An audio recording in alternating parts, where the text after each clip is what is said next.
नमस्कार.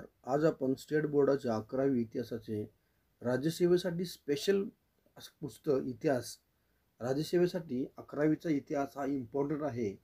तर हा व्हिडिओ आज आपण 11वीच्या इतिहासाचं पुस्तक राज्यसेवेचं साठी स्पेशल जे असणार आहे. गाव वसाहती हा जो 11वी इतिहास पुस्तकातला टॉपिक आहे ना, तर तो टॉपिक कव्हर करणार आहे. परीक्षेच्या दृष्टीनं म्हणजे राज्यसेवा पूर्व परीक्षेच्या दृष्टीनं हा टॉपिक खूप महत्त्वाचा आहे. याचा उपयोग तुम्हाला UPSC पूर्व परीक्षेसाठी सुद्धा नक्की होईल. दुसरं म्हणजे या लेसनमध्ये बऱ्याच अशा महत्त्वाच्या गोष्टी आहेत की ज्या तुम्हाला लक्षात देणं गरजेचं आहे. त्या अनुषंगाने आपण हे लेसन घेतलेलं आहे. तर आज आपण वेळ न दौडता आपल्या लेसनला सुरुवात करूया. भारतातील ताम्रपाषाण युगीन संस्कृती याची जे ठिकाणं भारतातल्या कोणत्या कोणत्या ठिकाणी किंवा कोणत्या कोणत्या राज्यामध्ये सापडलेत ते अगोदर पाहूया. भारतात राजस्थान, गंगेचं खोरं, गुजरात, बिहार, बंगाल, ओडिसा, मध्य प्रदेश आणि महाराष्ट्र एवढ्या ठिकाणी ताम्रपाषाण युगीन संस्कृती सापडली. ही सर्वच्या सर्व ठिकाणं खूप महत्वाची आहेत. राजस्थान, गंगेचं खोरं, गुजरात, बिहार, बंगाल, ओडिसा, मध्य प्रदेश आणि महाराष्ट्र. आता इथे थोडंसं कंपॅरिझन केलेलं आहे. म्हणजे राजस्थानमध्ये सापडलेली सगळ्यात महत्वाची संस्कृती म्हणजे त्याला आहार संस्कृती म्हटलं जातं आणि त्या संस्कृतीला दुसरं नाव दिलेलं आहे बनास संस्कृती. आता भारतातील ज्या ताम्रपाषाण युगीन संस्कृती आहेत ना, तर त्या हडप्पा संस्कृतीनंतरच्या काळातील आहेत. म्हणजे भारतामध्ये सापडलेल्या ताम्रपाषाण युगीन संस्कृती हडप्पा संस्कृतीच्या काळातील हडप्पा संस्कृतीनंतरच्या काळातील आहेत. परंतु ही जी आहाड किंवा बनास संस्कृती आहे तर ती हडप्पा संस्कृतीला कशी आहे समकालीन आहे. म्हणजे हडप्पा संस्कृतीच्या सोबतच ही आहाड किंवा बनास संस्कृती आपल्याला पाहायला मिळते. दुसरी महत्वाची गोष्ट म्हणजे या संस्कृतीला आहाड संस्कृती असं नाव का देण्यात आलं, कारण ही संस्कृती उदयपूर जवळचा आहाड या ठिकाणी तिचा शोध लागला म्हणून तिला आहाड संस्कृती म्हटलं. मग तिला बनास संस्कृती का म्हटलेलं आहे, कारण हे जे आहाड गाव आहे हे आहाड गाव बनास नदीच्या उपनदीवर वसलेलं आहे म्हणून तिला बनास संस्कृती असंही म्हटलेलं आहे. या दोन्ही गोष्टी लक्षात आल्या. त्यानंतर तुम्हाला काय लक्षात ठेवायचं आहे तर या आहार संस्कृतीची महत्वाची स्थळं कोणती, तर आहार संस्कृतीची महत्वाची 2 स्थळं आहेत. पहिलं म्हणजे उदयपूर जवळचं बालाथल आणि गिलुंड ही आहार संस्कृतीची महत्वाची स्थळ आहेत. म्हणजे हे जे बालाथल स्थळ आहे ते हे पुराव्यानुसार असं समजतं की इसवी सन पूर्वी 4000 वर्षापूर्वी ते इतकं प्राचीन स्थळ आहे. तर हे लक्षात ठेवा, बालाथल आणि गिलुंड ही आहार संस्कृतीची महत्वाची स्थळं आहेत. मग आता हे जे आहार संस्कृतीचं महत्वाचं स्थळ म्हणजे बालाथल हे का फेमस आहे तर इथं मोठ्या प्रमाणावर मातीच्या भांड्याचं जे आहे ना उत्पादन केलं जात होतं आणि इथली तयार केलेली जो भांड्यांचा पुरवठा आहे ते आहार संस्कृतीच्या इतर ज्या ग्रामवसाहती होत्या अशा ठिकाणी केला जात होता. दुसरी महत्वाची गोष्ट म्हणजे या ठिकाणी मातीच्या भांड्याबरोबर म्हणजे आहाड संस्कृतीतलं बालाथल हे जे ठिकाण आहे या बालाथल या ठिकाणी मातीच्या भांडी बरोबरच काय काय मातीचे बैल, त्यानंतर शंखाच्या वस्तू, दगडी पाती, बाणाच्या अग्रे अशी वेगवेगळी वस्तू सुद्धा तिथं विपुल प्रमाणात मिळाली. बालाथल मधली एक आणखी वैशिष्ट्य इथं सांगितले ते म्हणजे इथं असणारी घरं. आता या घरांची रचना कशी केलेली आहे तर ही घरं पक्क्या विटांची होती. दुसरं म्हणजे 2 आडव्या 2 उभ्या विटांची रचना करून म्हणजे त्याला आपण इंग्लिश बॉन्ड पद्धत म्हणतो ना, अशा प्रकारे इथली घरांची रचना केली होती किंवा घरं बांधलेली होती. 2 आडव्या किंवा 2 उभ्या विटांची रचना करून बालाथल मधली घरं. आहार संस्कृतीमधले जे लोक आहेत तर ते त्यांना तांबे कसं मिळत होतं तर राजस्थान मधली जी खेत्री येथील तांब्याच्या खाणीमधून या संस्कृतीचे लोक तांबे मिळवत होते आणि तांबे वितळून शुद्ध करण्याचं ज्ञान हे त्यांच्याकडे होतं. म्हणजे ह्या गोष्टी तुम्हाला इथून समजतात. दुसरी महत्वाची गोष्ट म्हणजे आहार संस्कृतीचे जे लोक आहेत त्यातल्या मातीच्या भांड्यामध्ये कोणती मातीची भांडी जास्त महत्वाची आहेत तर काळी आणि तांबड्या प्रकारच्या मातीची भांडी जास्त महत्वाची आहेत, कारण ही चाकावर घडवलेली आहेत आणि याच्यामध्ये काय केलं असायचं तर आतला आणि तोंडाजवळचा भाग काळा असायचा आणि उरलेला जो भाग आहे ना तर तो तांबडा असायचा. त्यानंतर राजस्थान मधली दुसरी महत्वाची संस्कृती त्याला आपण गणेश्वर किंवा जोधपुरा संस्कृती असं म्हणतो. आता या संस्कृतीची स्थळं तुम्हाला कुठं पाहायला मिळतात तर राजस्थान मधलं जे खेत्री या ठिकाणी तांब्याचे खाणे आहे ना या खाणीच्या परिसरामध्ये गणेश्वर किंवा जोधपुरा संस्कृतीची स्थळं तुम्हाला पाहायला मिळतील. म्हणजे येथील उत्खननामधून जे तांब्याचं बाण, भालं अशा वेगवेगळ्या गोष्टी इथे मिळालेल्या आहेत, मातीची भांडी सुद्धा मिळालेली आहेत. आणि या सर्व गोष्टीवरून असा निष्कर्ष काढला जातो की हडप्पा संस्कृतीच्या लोकांना गणेश्वर, जोधपुरा संस्कृतीचे लोक काय करत असत, तांब्याच्या वस्तू पुरवत असत, असं त्याने पुराव्यामधून निष्कर्षातून निघालेलं आहे. म्हणजे तुम्हाला दोन गोष्टी लक्षात ठेवायच्या आहेत. राजस्थान मधल्या दोन संस्कृती, त्याला पहिली होती ती आहाड संस्कृती किंवा त्याला आपण बना संस्कृती म्हणतो. दुसरी होती ती, त्याला नाव आहे गणेश्वर किंवा त्याला आपण जोधपुरा संस्कृती असं म्हणतो.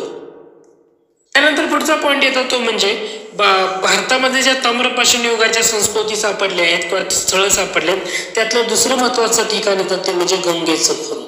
आता गंगेच्या खोऱ्यामध्ये काय सापडलेलं आहे तर गेरू रंगाची भांडी, गेरू रंगाची भांडी आणि दुसरं म्हटले त्याला ताम्रनिधी. ताम्रनिधी म्हणजे त्याला कॉपर होड्स असं म्हटलं जातं.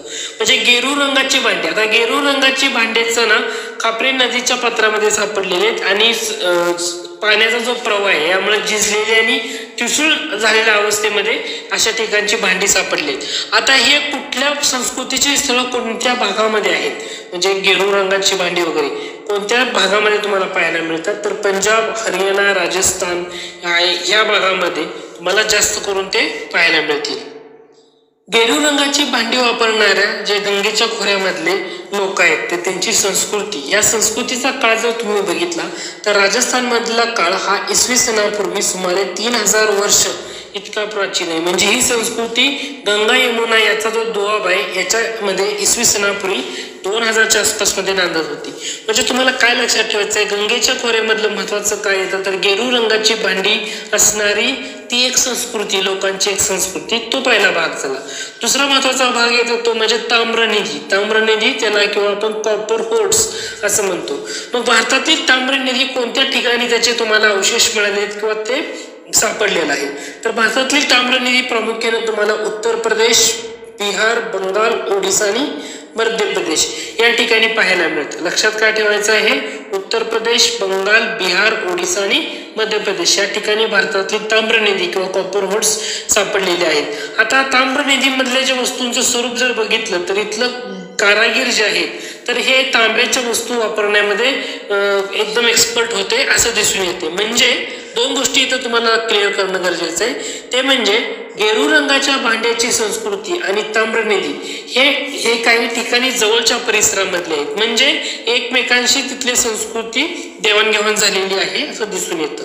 दुसरं महत्वाचं गोष्ट म्हणजे आतापर्यंत आपण दोन गोष्टी पाहिल्या. पाहिलं राजस्थान मधल्या ताम्रपाषाण युगीन संस्कृती, राजस्थानमध्ये आहाड किंवा बना संस्कृती पाहिलं. दुसरं पाहिलं गणेश्वर किंवा जोधपुरा संस्कृती झालं. त्याच्यानंतर दुसरं काय होतं, गंगेच्या खोऱ्यामध्ये सापडणारी संस्कृती, त्यामध्ये गेरू रंगाची भांडी वापरणाऱ्या लोकांची संस्कृती पहिलं आणि दुसरं पाहिलं ताम्रनिधी कॉपर होड्स वापरणारे लोक, म्हणजे ते सापडलेलं बंगाल, बिहार, ओडिसा, मध्य प्रदेश या ठिकाणचं.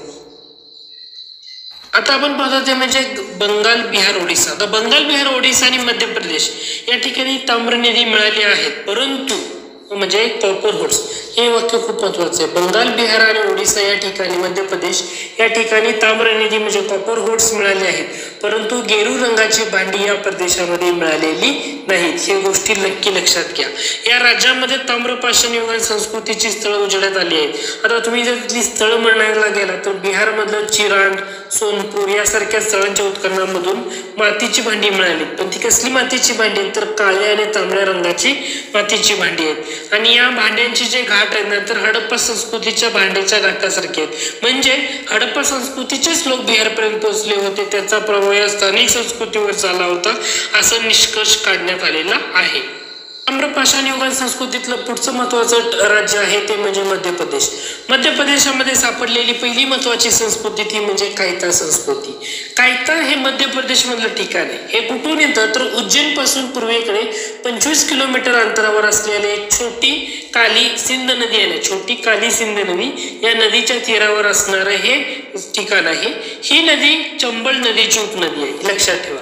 कायता संस्कृती म्हणले की मध्य प्रदेश मध्ये येतं. उज्जैन पासून पूर्वेकडे 25 किलोमीटर अंतरावर जी छोटी काली नदी आहे या नदीच्या तीरावर असणारे हे ठिकाण, आणि ही जी नदी आहे छोटी काली नदी तर याचं चंबळ नदीची काय आहे उपनदी आहे. दुसरी महत्वाची गोष्ट म्हणजे कायता संस्कृती हडप्पा संस्कृती नंतरचा काळ आहे का नाही.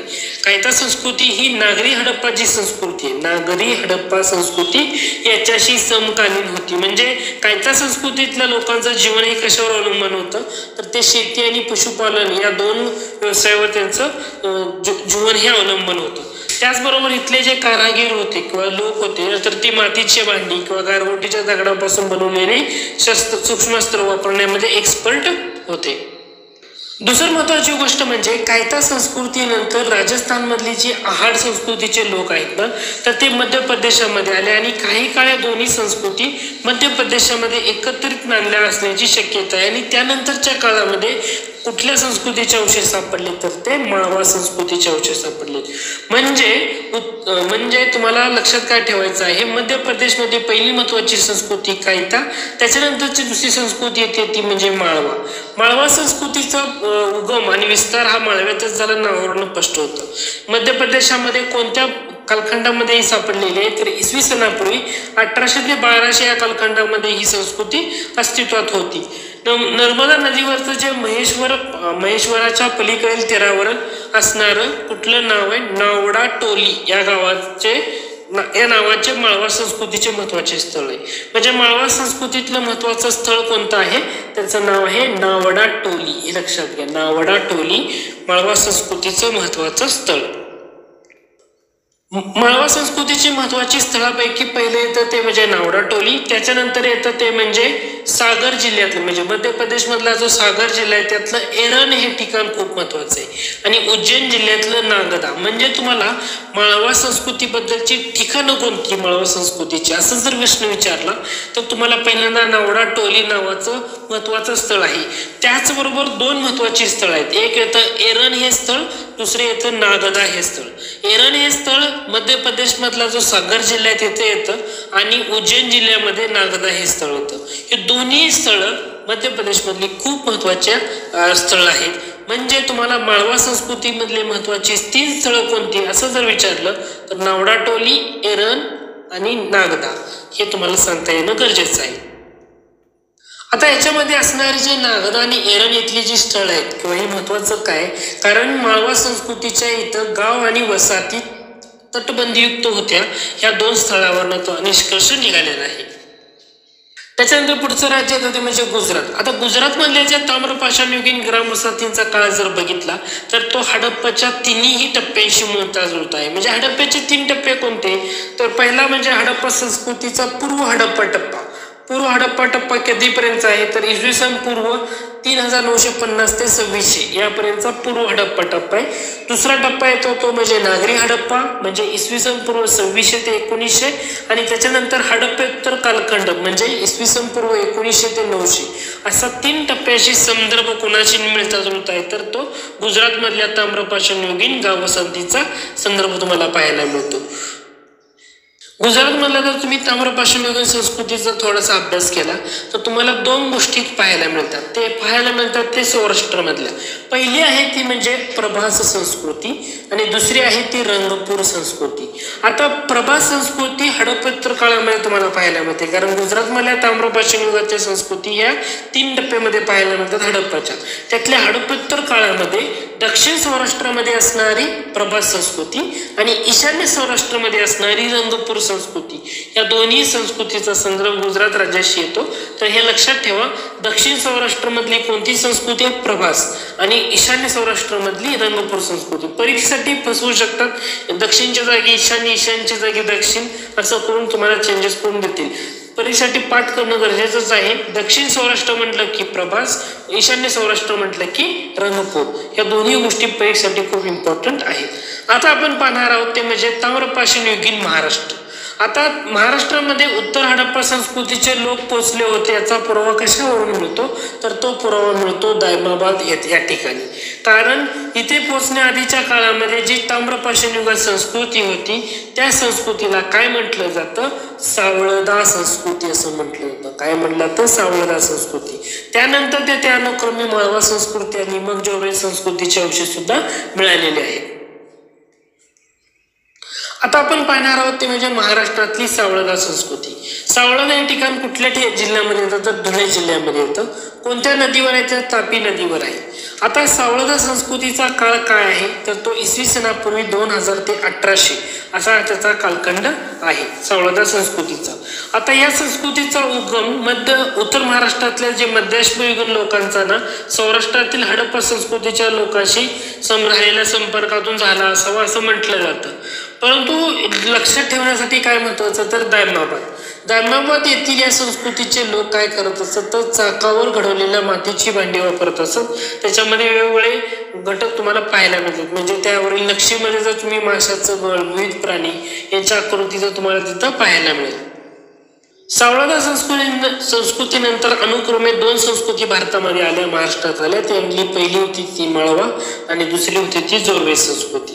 आता माळवा, आता शेतकऱ्यांच्या कायमस्वरूपी गाव वसाहती महाराष्ट्रात प्रथम कोणत्या संस्कृतीच्या लोकांनी वसवल्या. प्रश्न काय आहे, शेतकऱ्यांच्या कायमस्वरूपी गाव वसाहती महाराष्ट्रात प्रथम कोणत्या संस्कृतीच्या लोकांनी वसवल्या तर त्याचं उत्तर आहे माळवा संस्कृती. म्हणजे माळवा आणि जोरवे संस्कृतीला महाराष्ट्राचे आद्य शेतकरी त्या कालखंडात तयार झाले असं म्हणायचंय.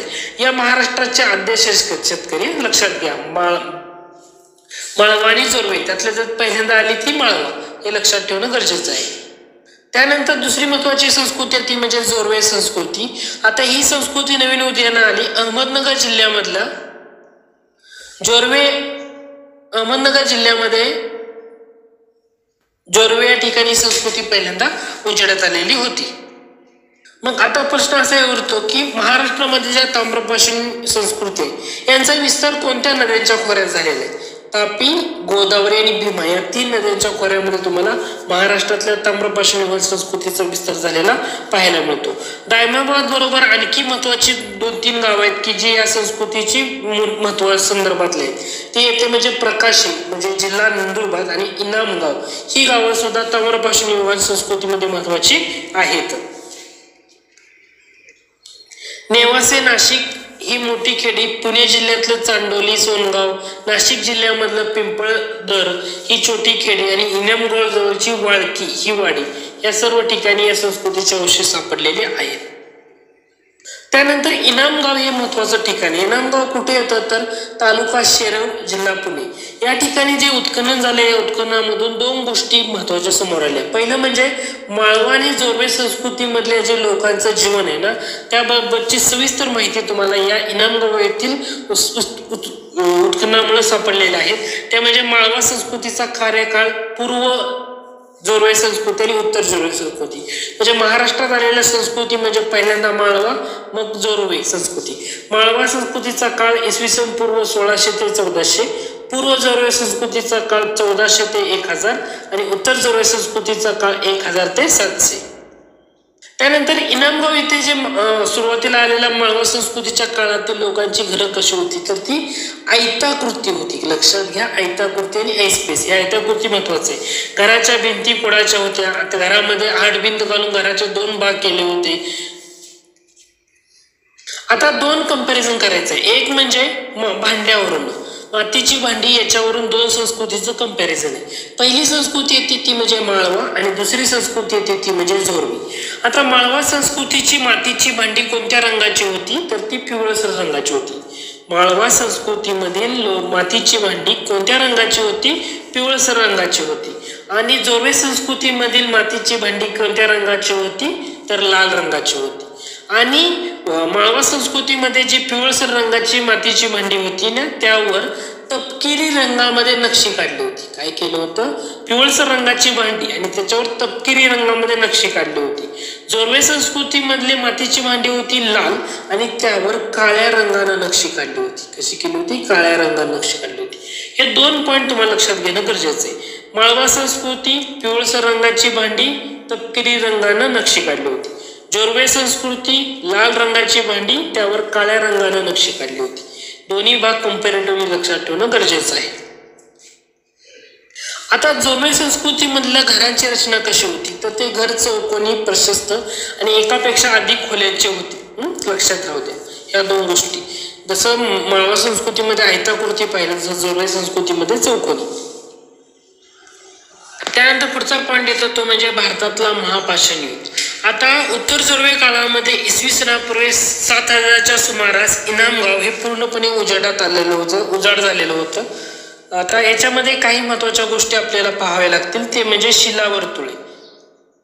शिलावर्तुळे म्हणजे भटके जीवन जगणाऱ्या लोकांनी मोठ्याल्या शिळांचा उपयोग करून उभारलेली शिलावर्तुळे. आता या शिलावर्तुळाच्या आत काय असत तर दफने असत आणि या शिळा आकाराने खूप मोठे असल्यानं त्यांना महापाषाणीय वर्तुळे असं म्हटलं जातं. म्हणजे ही जी शिलावर्तुळे आहेत तर ही ज्या काळामध्ये आहेत त्या काळाला काय म्हटलं जातं, महापाषाण युग असं म्हटलं जातं. आणि याचा उपयोग कशासाठी केला जात असत तर प्रामुख्याने ज्या मृतांच्या अस्थी आहेत ना त्या पुरण्यासाठी याचा उपयोग केला जात असत. म्हणजे ही शिलावर्तुळे आहेत इथं. शिलावर्तुळाच्या प्रथा तुम्हाला आजही प्रचलित आहेत. म्हणजे ओडिशामधले बोडो जमात असेल किंवा दक्षिण भारतातली तोडा, कुरुम, ईशान्य भारतातली नागा, खासी इत्यादी जमातीमध्ये तुम्हाला ते आजही पाहायला मिळतं. महाराष्ट्राचा विचार केला असता ही शिलावर्तुळे कोणत्या कोणत्या ठिकाणी पाहायला मिळतात तर महाराष्ट्रामध्ये विदर्भामध्ये प्रामुख्याने नागपूर, चंद्रपूर, भंडारा या जिल्ह्यामध्ये ही मोठ्या संख्येने पाहायला मिळतात. त्याचबरोबर जे टाकळघाट, माहुरझरी, खापा, नायकुंड अशा अनेक ठिकाणी या शिलावर्तुळांचं उत्खनन केलेलं आहे. विशेष म्हणजे अनेक शिलावर्तुळे प्राचीन व्यापारी मार्गावर होती. दुसरं महत्वाची गोष्ट म्हणजे नागपूर जवळचं जे नायकुंड हे ठिकाण आहे हे महत्वाचं काय, कारण महापाषाण युगातील काळातील जे लोखंड शुद्ध करण्याची भट्टी आहे ना तर ह्या ठिकाणी सापडले. नागपूर जवळच्या नायकुंड या ठिकाणी महापाषाण युग काळातील लोखंड शुद्ध करण्याची भट्टी सापडलेली आहे. महापाषाण युगान काळातील लोक ना वाहन म्हणून कोणत्या गोष्टीचा वापर करत असेल सामान लादण्यासाठी तर ते घोड्याचा वापर करत होते. म्हणजे हे तुम्हाला कशावरून ते समजले, कारण शिलावर्तुळामधील जे दफन आहेत ते घोड्यांची हाडं, घोड्यांचे अलंकार पुरलेले सापडलेले आहेत. तर या लेसन मध्ये आपण भारतातल्या ताम्रपाषाण युग संस्कृती, महापाषाण युग हा जो 11वी इतिहासाचा जो टॉपिक आहे तर तो कव्हर केला आहे. आय होप हे लेसन तुम्हाला आवडलं असेल. जर आवडलं असेल तर जरूर लाईक करा. तुम्ही अजूनही माझ्या चॅनलला सबस्क्राईब केलं असेल तर नक्की सबस्क्राईब करा. लेसन आवडलं तर तुमच्या मित्रांना शेअर करायला विसरू नका. धन्यवाद.